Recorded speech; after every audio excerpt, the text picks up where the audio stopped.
Hi friends, അഗ്രവീസിൻ്റെ ഒരു പുതിയ എപ്പിസോഡിലോട്ട് ഏവർക്കും സ്വാഗതം. ഇന്നത്തെ നമ്മുടെ പരിപാടി എന്ന് പറയുന്നത്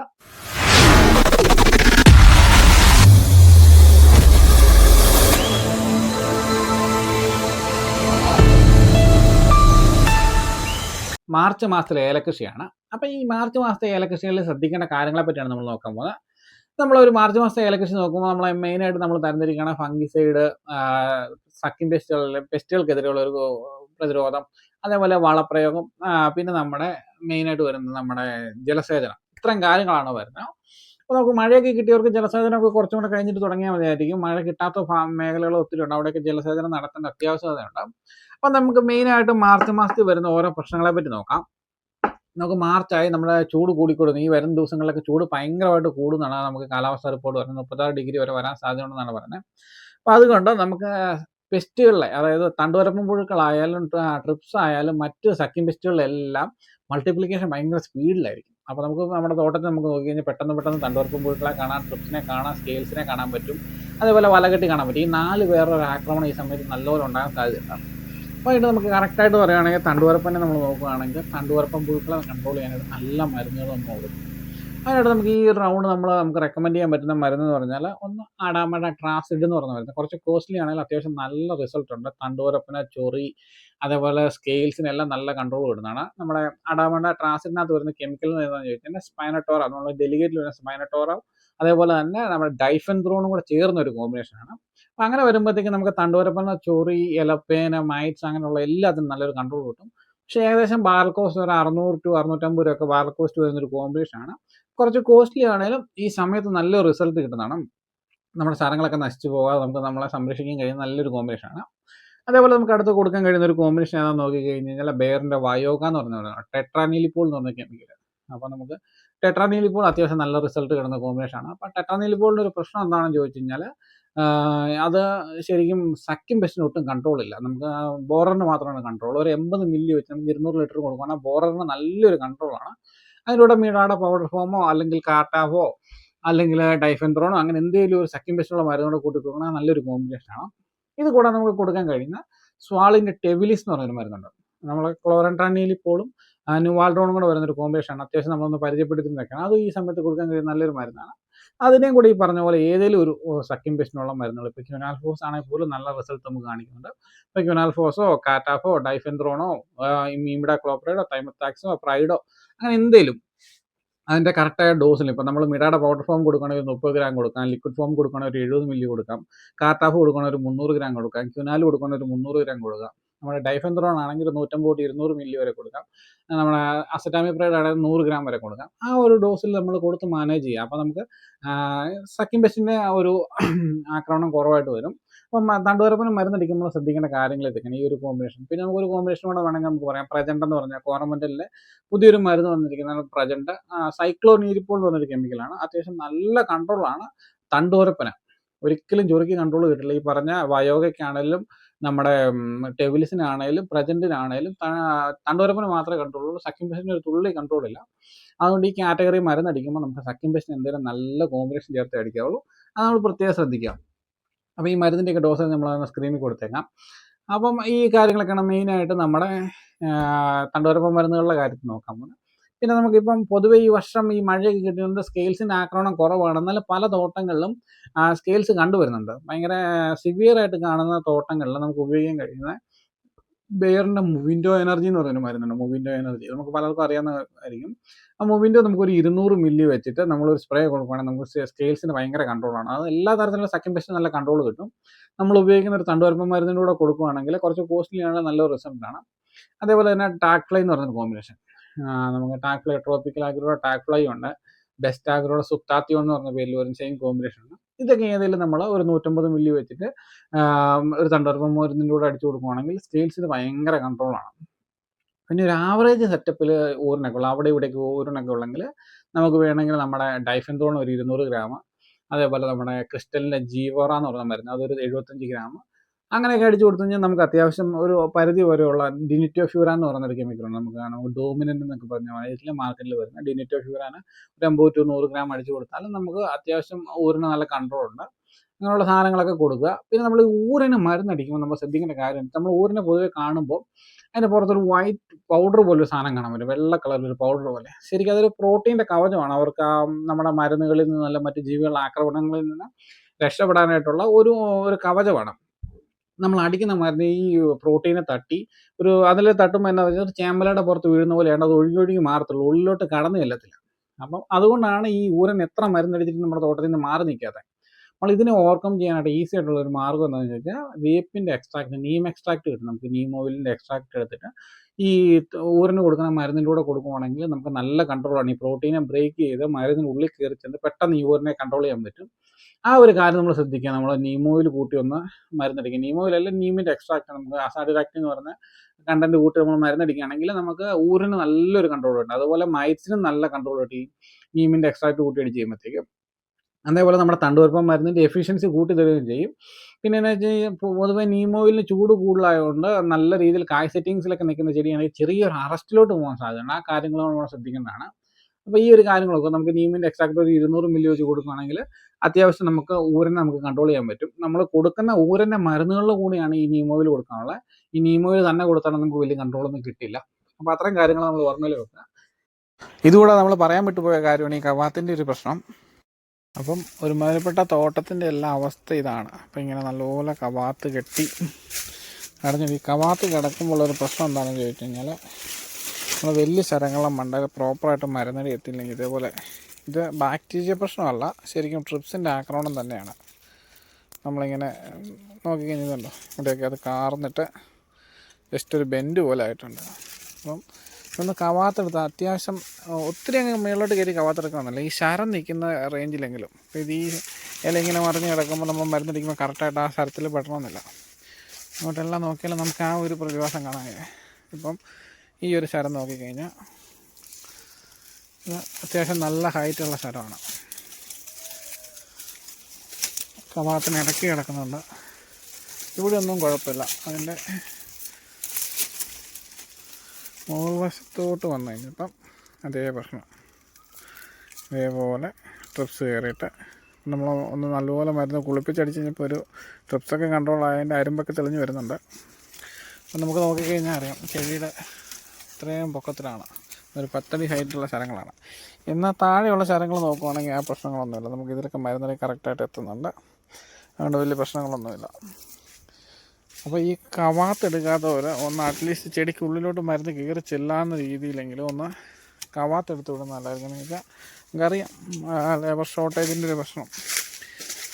ഇപ്പോൾ ഇവിടെ നോക്കിയാലും കാണാം, ഇതുണ്ട് വലിയ സ്ഥലം, നല്ല ഹൈറ്റുള്ള ഇങ്ങനെയുള്ള സ്ഥലങ്ങളിൽ നമുക്ക് മണ്ടയിലോട്ട് മരുന്നടിച്ച് എത്തിക്കാനായിട്ട് ഈ കവാത്ത് കിടക്കുമ്പോൾ ഒരു പ്രശ്നമുണ്ട്. അപ്പം അതുകൊണ്ട് അത്യാവശ്യം ഒരു വട്ടക്കവാത്തെങ്കിലും എടുത്ത് വിടുക. താഴത്തോട്ടൊന്നും കുഴപ്പമില്ല, നല്ല സ്ഥലം, നല്ല ഹെൽത്തി ആയിട്ടുള്ള സ്ഥലമാണ്. പക്ഷെ മുകളിലോട്ട് ചൊറി കാണുന്നുണ്ട്. അത്യാവശ്യം പൊങ്ങി നിന്ന ശരങ്ങളിലെല്ലാം പ്രശ്നം ഇതാണ്. ഇതിപ്പോൾ അതിനകത്ത് നിന്ന് എടുത്ത് വിട്ടതാണ്. ഇവിടം വരെ കുഴപ്പമില്ല.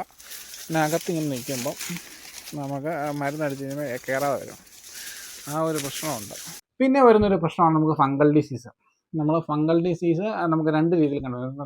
ഇളം തട്ടകൾ പൊട്ടി കീറുന്നൊരു പ്രതിഭാസം, അതേപോലെ ഫിസേറിയം പോള പൊട്ടി കീറി വരുന്നു, അതേപോലെ ഇലപ്പുള്ളി പോലുള്ള രോഗങ്ങൾ.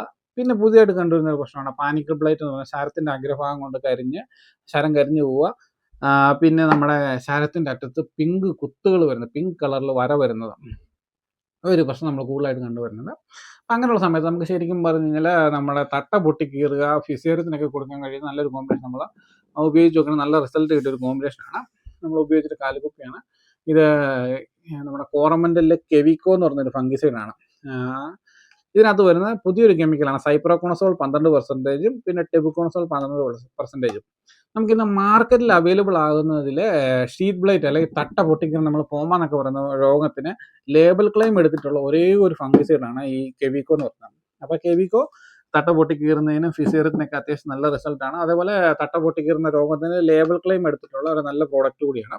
ഇതിൻ്റെ ഒരു ഏകദേശം 2000 രൂപ വില വരുന്നൊരു പ്രോഡക്റ്റാണ്. ഒരു 200 മില്ലി ഡോസേജും വരുന്നുണ്ട്. അങ്ങനെയാണ് ഇത് വരുന്നത്. സൈപ്രോകോണസോൾ പ്ലസ് ടെബുക്കോണസോൾ ആണ് വരുന്നത്. SC ഫോർമുലേഷൻ ആണ് വരുന്നത്. നല്ലൊരു ഫംഗിസൈഡാണ് ഇത്.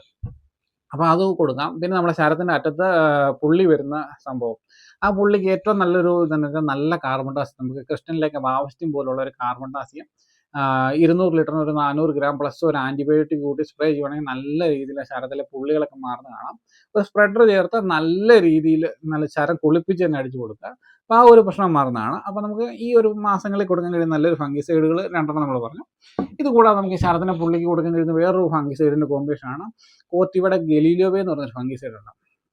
ആ ഒരു സംഭവങ്ങളും നമുക്ക് ആ ഒരു ഗലീലിയോവയും നമുക്ക് ഈ ശരത്തിൽ വരുന്ന പുള്ളിക്ക് കൊടുക്കാൻ കഴിയുന്ന നല്ലൊരു കോമ്പിനേഷനാണ്. അത്യാവശ്യം നല്ല റിസൾട്ട് കിട്ടും. ഈ ശരത്തിൽ പുള്ളി വരുന്നവർ ശ്രദ്ധിക്കുക. അത് ശരത്തിൽ വരുന്നൊരു ഫിസേറിയമാണ്. അതിന് കൊടുക്കുമ്പോൾ ഒരു ആൻറ്റിബയോട്ടിക് കൊണ്ട് ചേർത്ത് കൊടുക്കുകയാണെങ്കിൽ നല്ലൊരു റിസൾട്ട് കൂടുതലാണ്. അപ്പോൾ അതെല്ലാവരും ഓർമ്മ വെക്കുക. ടാഗ്മൈസിനോ പ്ലാന്റോമൈസിനോ വാൽഡാമൈസിനോ എല്ലാം ചേർത്ത് ഒരു ഫംഗിസൈഡ് കൊടുക്കുക. പിന്നെ നമുക്ക് ഈ പാനിക്കോബ്ലൈറ്റ് എന്ന് പറയുന്ന സംഭവം കണ്ടുവരുന്നുണ്ട്. അത് നമുക്ക് ശരത്തിൻ്റെ അഗ്രഭാഗം വന്നിട്ട് ശരം കരിഞ്ഞു പോകുന്നൊരു പ്രശ്നം. അതിന് നമുക്ക് അത്യാവശ്യം ഈ ഫംഗിസൈഡുകൾ ഏത് കൊടുത്താലും അത്യാവശ്യം റിസൾട്ട് ഉണ്ട്. പിന്നെ നമുക്ക് ഒരു സിവിയറായിട്ട് കാണുവാണെങ്കിൽ ഇപ്പോൾ കോർട്ടിവയുടെ ഗലീലിയോ സെൻസ എന്ന് പറഞ്ഞൊരു ഫംഗിസൈഡ് മാർക്കറ്റിൽ ഇറങ്ങിയിട്ടുണ്ട്. ആ ഒരു ഫംഗിസൈഡ് കൊടുത്താലും അത്യാവശ്യം നല്ല റിസൾട്ട്. ഈ ശരത്തിൻ്റെ അറ്റം കരിഞ്ഞു പോകുന്ന അഴുകൽ പോലെ കരിഞ്ഞു പോകുന്ന പ്രശ്നത്തിന് നല്ലൊരു കൺട്രോൾ കിട്ടുന്നതാണ്. അത് ഒരു 150 തൊട്ട് 200 മില്ലി വരെയാണ് സെൻസയുടെ ഡോസേജ് വരുന്നത്. അപ്പോൾ ആ കാര്യങ്ങൾ ശ്രദ്ധിക്കുക. അപ്പോൾ നമുക്ക് ഫംഗൽ ഡിസീസിന് കൊടുക്കാൻ പറ്റുന്ന ഫംഗിസൈഡുകൾ ഏകദേശം ഈ മാസം ഈ 1-2 ഫംഗിസൈഡിൽ ഏതെങ്കിലും അവരവരുടെ തോട്ടത്തിൻ്റെ അവസ്ഥ വെച്ചിട്ട് നിങ്ങൾ ചൂസ് ചെയ്യുക. ആ ഒരു ഫംഗിസൈഡുകൾ കൊടുക്കുക. പിന്നെ വളപ്രയോഗം നമ്മൾ നോക്കും. ഈ സമയത്ത് ഫോളിയാർ വേണോ വേണ്ടോ എന്നൊക്കെ പലർക്കും സംശയമുണ്ട്. വേനൽക്കാലങ്ങളിൽ ഫോളിയാർ കൊടുക്കേണ്ട ആവശ്യമുണ്ടോ എന്നുള്ളതൊക്കെ. അപ്പോൾ ശരിക്കും നമ്മളതൊന്ന് ചിന്തിച്ച് നോക്കേണ്ട കാര്യമാണ്. എല്ലാ കൃഷിക്കാരും ഒന്ന് ചിന്തിച്ച് നോക്കേണ്ട കാര്യമാണ്. വേനൽക്കാലത്ത് ഫോളിയാർ വേണോ വേണ്ടോ എന്നുള്ളത്. ശരിക്കും വേനൽക്കാലത്തും നമുക്ക് ചെടിക്ക് ഫോളിയാർ വേണം. ശരിക്കും അതിന് കാരണം എന്താണെന്ന് ചോദിച്ചു കഴിഞ്ഞാൽ വേനൽ മൂത്ത് കഴിയുമ്പോൾ നമ്മുടെ ചെടികളുടെ റൂട്ട് ഭയങ്കരമായിട്ട് കംപ്ലൈൻ്റ് ആകും. ആ സമയങ്ങളിൽ ചെടിക്ക് നല്ലപോലെ ഫുഡ് കിട്ടിയില്ലെങ്കിൽ പെട്ടെന്ന് ചെടിക്ക് ക്ഷീണം ഉണ്ടാകുന്നതായിട്ട് കണ്ടുവരുന്നുണ്ട്. പിന്നെ രണ്ടാമതായിട്ട് ഒരു കാര്യം എന്താണെന്ന് വെച്ച് കഴിഞ്ഞാൽ കാൽസ്യം, സിലിക്ക, ഫോസ്ഫറസ്, സിങ്ക് പോലുള്ള മൂലകങ്ങൾ ഈ ഉണക്കിനെ അല്ലെങ്കിൽ ബോറോണ ഇതൊക്കെ ട്രൗട്ടിനെ ഒന്ന് പ്രതിരോധിക്കാനായിട്ട് ചെടിക്ക് അത്യന്താപേക്ഷിതമായിട്ടുള്ള മൂലകമാണ്. അപ്പോൾ നമ്മളിങ്ങനെ നോക്കുമ്പോൾ കാൽസ്യം നമ്മൾ പറഞ്ഞു മെയിൻ ആയിട്ടുള്ള ഒരു മേജർ റോൾ വഹിക്കുന്നുണ്ട് കാൽസ്യം, പൊട്ടാഷ്യം ഉണക്കിനെ പ്രതിരോധിക്കാനായിട്ട്. അപ്പം പൊട്ടാഷ്യം നമ്മളിവിടെ എടുത്തിട്ടില്ല. കാൽസ്യം ഇതൊരു 2 കാൽസ്യമാണ്. അപ്പം ഇത് കാൽസ്യവും പ്ലസ് സീവീഡ് വരുന്നൊരു കോമ്പിനേഷനും. ഇത് നമ്മൾ നേരത്തെ പരിചയപ്പെടുത്തിയിരിക്കുന്നത് കാലിടെക് എന്ന് പറയുന്ന പ്രോഡക്റ്റാണ്. ഇതിനകത്ത് calcium, nitrogen, magnesium, manganese, copper, ബോറോണ, മൊളിബീനി അങ്ങനെ കുറേ സാധനങ്ങൾ വരുന്നത്. ഒരു പ്യൂർ ഫോളിയാർ ഗ്രേഡ് അല്ലെങ്കിൽ ഫോളിയാർ എന്ന് തന്നെ പറയുന്ന ഒരു കാൽസ്യമാണ്. ഇത് സാധാരണ നമ്മുടെ ലിക്വിഡ് കാൽസ്യത്തിൻ്റെ കാറ്റഗറിയിൽ പെടുന്ന സീവീഡ് ചേർന്ന് വരുന്ന കാൽസ്യമാണ്. രണ്ടും നല്ല ക്വാളിറ്റിയാണ്. രണ്ടും ഇമ്പോർട്ടഡ് പ്രോഡക്റ്റാണ്. അപ്പം ഇത് നമുക്ക് അറിയാം ട്രേഡ് ക്രോപ്പിൻ്റെ പ്രോഡക്റ്റാണ്. അപ്പോൾ ഈ കാൽസ്യം വേനൽക്കാലത്ത് ചെടിയിൽ നമ്മൾ തളിച്ചു കൊടുക്കുന്നതിൻ്റെ ആവശ്യകത എന്ന് വെച്ചാൽ നമ്മൾ സെല്ലിൻ്റെ കട്ടി കൂടാനായിട്ടെന്ന് പറയുന്നത്. നമ്മൾ ശരിക്കും കാൽസ്യം ചെടിയിലോട്ട് നല്ല രീതിയിൽ സ്പ്രേ ചെയ്ത് കൊടുക്കണം എന്ന് പറയുന്നതിന് കാരണം ഇത് നമ്മൾ സ്പ്രേ ചെയ്ത് കൊടുത്തു കഴിയുമ്പോഴത്തേക്ക് ചെടിയുടെ എല്ലാ ഭാഗത്തും പോയിട്ട് ചെടികളുടെ കോശങ്ങളിൽ കാൽസ്യം പെപ്റ്റൈനായിട്ട് അവിടെ അങ്ങ് ഡിപ്പോസിറ്റ് ആവും. അപ്പോൾ നമുക്കറിയാം നമ്മൾ കോൾഗേറ്റിൻ്റെ ഒക്കെ പരസ്യത്തിൽ കാണാം കാൽസ്യം കിട്ടി കഴിയുമ്പോഴത്തേക്ക് പല്ലിനൊരു നല്ല കട്ടി കിട്ടി എന്ന് പറഞ്ഞാൽ ആ ഒരു സംഭവം തന്നെയാണ് ഇവിടെ നടക്കുന്നത്. കാൽസ്യം പെപ്റ്റൈനായിട്ട് ഇതിലോട്ട് ഡിപ്പോസിറ്റ് ആയി കഴിയുമ്പോഴത്തേക്ക് ആ സെല്ലുകൾക്ക് നല്ല രീതിയിലൊരു റിജിഡിറ്റി എന്ന് പറയുന്നത് നല്ല കട്ടി കൂടും. അപ്പോൾ ചെടികൾ ഈ വേനൽക്കാലത്ത് ഇങ്ങനെ വളഞ്ഞു വരിക, അതേപോലെ ഈ തട്ട ഒടിഞ്ഞു പോകുന്ന പ്രശ്നത്തിൽ നിന്നൊക്കെ കാൽസ്യം ഒത്തിരി സപ്പോർട്ട് ചെയ്യും. പിന്നെ നമ്മൾ ഒറ്റയടിക്ക് ഒരു കാൽസ്യം കൊടുക്കുന്നതുകൊണ്ട് പെട്ടെന്ന് ഈ റിസൾട്ടുകളെന്ന് പറഞ്ഞത് തുടർച്ചയായിട്ടുള്ള റിപ്പീറ്റ് ആയിട്ടുള്ള സ്പ്രേയിലൂടെ ഈ ഒരു റിസൾട്ട് നമുക്ക് കിട്ടുകയുള്ളൂ. ഇത് കൂടാതെ കാൽസ്യം ചെയ്യുന്ന ഒരു പരിപാടിയാണ് ന്യൂട്രിയൻസിൻ്റെ ഒരു ട്രാൻസ്പോർട്ടേഷൻ ഫ്ലോ നമുക്ക് സ്പീഡിലൊക്കെ പോകും. അതിന് ഈ കാൽസ്യം അവിടെ നിന്നുകൊണ്ട് തന്നെ നമ്മുടെ ചെടികളിലൂടെ പാസ് ചെയ്ത് ന്യൂട്രിയൻസിൻ്റെ ആ ഫ്ലോ ഒന്ന് കറക്റ്റ് ചെയ്ത് കൊടുക്കും. രണ്ടാമത് ഈ കാൽസ്യം ചെയ്യുന്ന വേറൊരു കാര്യമാണ് ഈ സൺലൈറ്റിൻ്റെ ശക്തി കൂടി വരുന്നത്. ഇപ്പോൾ ഇവിടെ ഒരു ലീഫാണെന്ന് കരുതുക. ലീഫിൽ അടിക്കുന്ന സൺലൈറ്റിൻ്റെ ശക്തി കൂടുമ്പം ഇവിടുന്ന് ഒരു സിഗ്നൽ കൊടുക്കും. നല്ല രീതിയിൽ സൺലൈറ്റ് അടിച്ചു തുടങ്ങിയിട്ടുണ്ട്, ഇതിനെ ഒന്ന് പ്രതിരോധിക്കാനായിട്ടുള്ള മെക്കാനിസം ചെടിയിൽ തന്നെ ഓട്ടോമാറ്റിക്കായിട്ടുണ്ടാകാനുള്ള ഒരു സിഗ്നൽ ചെടിക്ക് കൊടുക്കും. അങ്ങനെ വേനൽക്കാലങ്ങളിൽ അത്യാവശ്യമായിട്ട് കൊടുക്കേണ്ട ഒരു ഫോളിയറാണ് കാൽസ്യം. അതേപോലെ തന്നെ ഇപ്പോൾ ഫ്രൂട്ടിൻ്റെ ഫോർമേഷനിലും ഫ്ലവറിൻ്റെ ഫോർമേഷനിലെല്ലാം ഭയങ്കരമായിട്ടുള്ള പങ്ക് വഹിക്കുന്ന ഒരു സാധനമാണ് കാൽസ്യം. അതേപോലെ നമ്മുടെ ഫോട്ടോസിന്തസിസ് നടന്ന് കിട്ടുന്ന ഔട്ട്പുട്ടിനെ ശരത്തിലോട്ട് എത്തിക്കാനായിട്ട് സഹായിക്കുന്ന ഒരു 2 മൂലകങ്ങളാണ് കാൽസ്യം, പൊട്ടാഷ്യം. അപ്പം ഏതൊരു കാലാവസ്ഥയിലാണെങ്കിലും ചെടിക്ക് കാൽസ്യം, പൊട്ടാഷ്യം അവൈലബിൾ ആകണം. അതേപോലെ തന്നെ പൊട്ടാഷ്യം ഒരു പ്രത്യേകതയാണ് നമ്മുടെ ചെടിയിൽ സ്റ്റൊമാറ്റോയുടെ ഓപ്പണിങ്ങും ക്ലോസിങ്ങും ബാലൻസ് ചെയ്യുന്നത്. നമ്മൾ പലപ്പോഴും എല്ലാവരും പറയേണ്ട പൊട്ടാഷ്യം സിലിക്കേറ്റ് ഉപയോഗിക്കണം ഉണക്കിനെ പ്രിവെൻറ്റ് ചെയ്യാനായിട്ട്, അല്ലെങ്കിൽ സ്റ്റൊമാറ്റോയുടെ ക്ലോസിങ്ങിനെ കൺട്രോൾ ചെയ്യാനായിട്ട് പൊട്ടാസ്യം സിലിക്കേറ്റ് ഉപയോഗിക്കണം എന്ന് പറയും. ശരിക്കും അതിന് കാരണം എന്താണെന്ന് ചോദിച്ചു കഴിഞ്ഞാൽ പൊട്ടാസ്യമാണ് ഈ സ്റ്റൊമാറ്റോയുടെ ക്ലോസിങ്ങിനും ഓപ്പണിങ്ങിനെ കൺട്രോൾ ചെയ്യുന്നത്. ഇപ്പോൾ പൊട്ടാസ്യം സിലിക്കേറ്റ് കൊടുക്കാതെ പൊട്ടാസ്യം തന്നെ കൊടുത്താൽ ഈ പ്രവർത്തനങ്ങളൊക്കെ നടക്കും. നമുക്ക് പൊട്ടാസ്യം സിലിക്കേറ്റ് തന്നെ കൊടുക്കണമെന്നൊരു നിർബന്ധമില്ല. അവിടെ ഒരു ചെറിയ തോതിലുള്ള ഒരു പൊട്ടാസ്യം കൊടുത്താലും സ്റ്റൊമാറ്റോയുടെ ഓപ്പണിങ്ങിനും ക്ലോസിങ്ങിനെയും അവർ കൺട്രോൾ ചെയ്യും. അപ്പോൾ അതുകൊണ്ട് തന്നെ നമ്മൾ വേനൽക്കാലങ്ങൾക്ക് ചെടിക്ക് പൊട്ടാസ്യം ആവശ്യമാണ്, വളരെ അത്യാവശ്യമായിട്ടുള്ള മൂലകങ്ങളാണ്. നമ്മൾ വളം കൊടുക്കുന്നവർ ശ്രദ്ധിക്കുക, പൊട്ടാസ്യത്തിൻ്റെയും കാൽസ്യത്തിൻ്റെയും അതേപോലെ സിങ്കും ബോറോണും ചെടിയുടെ ഓവറോൾ മെറ്റാബോളിസം ഒന്ന് കറക്റ്റ് ആക്കാനായിട്ട് സിങ്കും ബോറോണും അത്യാവശ്യമാണ്. അപ്പോൾ വേനൽക്കാലങ്ങളിൽ കൊടുക്കുന്ന ഫോളിയാറിൽ ഈ ഒരു മൂലകങ്ങൾ കാൽസ്യം, പൊട്ടാസ്യം, ബോറോണ്, മഗ്നീഷ്യം, പിന്നെ സിങ്ക് ഇതുപോലുള്ള മൂലകങ്ങൾ മസ്റ്റായിട്ട് നമ്മൾ കൊടുത്തിരിക്കണം. ആ ഒരു കാര്യങ്ങൾ ഈ പ്രാവശ്യത്തെ വളപ്രയോഗത്തിൽ നമ്മൾ തീർച്ചയായിട്ടും നമ്മൾ ഓർത്തിരിക്കണം ഫോളിയറായിട്ട് കൊടുക്കുമ്പോൾ. അപ്പോൾ അതേപോലെ തന്നെ കാൽസ്യത്തിൻ്റെ ഒരു പ്രത്യേകത നമുക്കറിയാം, സെല്ലിൻ്റെ ഡിവിഷൻ കൂട്ടും. അപ്പോൾ നമുക്ക് ചിമ്പ് അടിച്ച് വരുന്ന ചിമ്പുകൾ പെട്ടെന്നൊന്ന് വളർന്ന് കിട്ടാനായിട്ട് നമുക്ക് CN+ മൾട്ടിക്കെ കൊടുക്കുന്നതാണ് മണ്ണിൽ. ഇത് നമ്മൾ ഫോളിയറായിട്ട് വളം കൊടുക്കുന്ന കാര്യം പറഞ്ഞു. അപ്പോൾ CN+ മൾട്ടിക്കെ കൊടുക്കുക. നമ്മളൊരു 1 കിലോ CN 1 കിലോ മൾട്ടിക്കെ കൂടെ കൊടുക്കുമ്പോഴത്തേക്ക് നമുക്ക് ഉണ്ടായി വരുന്ന ചിമ്പുകൾ സ്പീഡി വളർന്ന് കിട്ടി, അതേപോലെ നല്ല കരുത്തുറ്റ ചിമ്പുകളായി കിട്ടുകയും ചെയ്യും. അപ്പോൾ അതിന് കാരണം എന്താണെന്ന് വെച്ച് കഴിഞ്ഞാൽ ഈ കാൽസ്യവും പൊട്ടാഷ്യം കൂടെ ചേർന്ന് കഴിയുമ്പോഴത്തേക്കും നല്ല രീതിയിലുള്ള ന്യൂട്രിയൻസിൻ്റെ അപ്ടേക്കും, അതായത് കാൽസ്യം എപ്പോഴും പെട്ടെന്ന് മേലോട്ട് മൂവ് ചെയ്യാനായിട്ട് ശ്രമിക്കും ഒറ്റ ബാത്തിൽ. അതുകൊണ്ട് ആ ഒരു പ്രവർത്തനങ്ങൾ നമുക്ക് ഈസി ആയിട്ട് കിട്ടും. അതായത് പോലെ മറ്റ് ന്യൂട്രിയൻസിനെ എല്ലാം ഏകോപിപ്പിച്ച് കാൽസ്യം പൊട്ടാഷ്യം കൂടെ ശരിക്കും നല്ലൊരു വളർച്ചയാണ് കൊടുക്കുന്നത്. ശരിക്കും കാൽസ്യം നൈട്രേറ്റും പൊട്ടാസ്യം നൈട്രേറ്റും ചിമ്പടിക്കാനല്ല, ആ ഒരു ചിമ്പുള്ള സ്പീഡിലുള്ള വളർച്ചയ്ക്കും അതിനൊരു കരുത്ത് കിട്ടാനൊക്കെയാണ്. അപ്പോൾ ഈ സമയത്ത് നമുക്ക് അത് കൊടുക്കുകയാണെങ്കിൽ വേനലിൽ ഒന്ന് പ്രിവെൻറ്റ് ചെയ്യുകയും ചെയ്യും, നമുക്ക് അടിച്ചു വന്ന ചിമ്പുകൾ പെട്ടെന്നൊന്ന് വളർന്നു വരികയും ചെയ്യും. അതൊക്കെയാണ് വളപ്രയോഗത്തിൽ നമ്മൾ ശ്രദ്ധിക്കേണ്ട കാര്യങ്ങൾ. ഇത് കൂടാതെ നമ്മൾ പറഞ്ഞു CN കൊടുക്കുന്ന കാര്യം പറഞ്ഞു. ആ കൂടെ വേണം നമുക്ക് മൈക്രോബ്സ് കൊടുക്കാത്തവർക്ക് വാമോ അല്ലെങ്കിൽ ട്രൈക്കോഡർമയൊക്കെ കൂട്ടി നമുക്ക് വേണം ട്രെൻ ചെയ്യാവുന്നതാണ്. അതിന് കാരണം എന്താ വെച്ചാൽ CN എന്ന് പറയുന്ന സാധനം നമ്മുടെ നൈട്രേറ്റ് ഫോമിലാണ്. നമ്മൾ 13.045 പൊട്ടാസ്യം നൈട്രേറ്റ് ആണ്, അത് നൈട്രേറ്റ് ഫോമിലായതുകൊണ്ട് തന്നെ നമുക്ക് മൈക്രോബ്സ് ഒക്കെ അതിൻ്റെ കൂടെ ഈസി ആയിട്ട് കൊടുക്കാൻ പറ്റും, മറ്റു കോംപ്ലിക്കേഷൻ ഒന്നും ഉണ്ടാവില്ല. പിന്നെ നമ്മൾ നമ്മുടെ തോട്ടത്തിൽ ശ്രദ്ധിക്കേണ്ട ഒരു കാര്യം ഇതാണ്,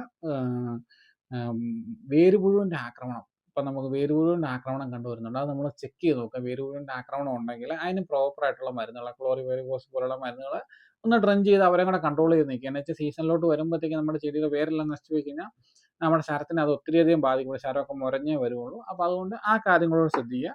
പിന്നെ നനയുടെ കാര്യം, അപ്പോൾ നനയുടെ കാര്യം ഏകദേശം നമുക്ക് ആഴ്ചയിൽ 1-2 തവണ നനയ്ക്കുന്നത് നല്ലതായിരിക്കും. എന്ന് വെച്ചാൽ അധികമായാലും മോയ്സ്ചർ അധികമായുള്ള കുഴപ്പം എന്താ വെച്ച് കഴിഞ്ഞാൽ മണ്ണിൽ ഓക്സിജൻ കുറഞ്ഞിട്ട് റൂട്ടിന് ഡാമേജ് ഉണ്ടായിട്ട് കണ്ടുവരുന്നുണ്ട്. ഈ പല മേഖലകളിലും തോട്ടങ്ങൾ ഇപ്പോഴും തട്ടമറിച്ചിലും ശരം അഴുകി പോകുന്ന ദിവസമൊക്കെ കണ്ടുവരുന്നത് നനയുടെ ഒരു കൂടുതൽ കൊണ്ടാണ്. വേനലിനെ പ്രിവെൻറ്റ് ചെയ്യാനായിട്ട് കണ്ടമാനം അങ്ങ് നനച്ച് കഴിയുമ്പോൾ ഈ മണ്ണ് ഭയങ്കരമായിട്ടൊന്ന് ഇറുകുക, അല്ലെങ്കിൽ മണ്ണിൽ ഓക്സിജൻ സപ്ലൈ കുറഞ്ഞിട്ട് വേര് ചീച്ചിലുണ്ടാകുന്ന, അതിൽ നിന്ന് നമുക്ക് ക്ലെം റൂട്ട്, തട്ടമറിച്ചിൽ പോലുള്ള രോഗങ്ങളൊക്കെ തുടർച്ചയായിട്ട് വേനൽക്കാലത്ത് ഇപ്പോൾ കണ്ടുവരുന്നുണ്ട്.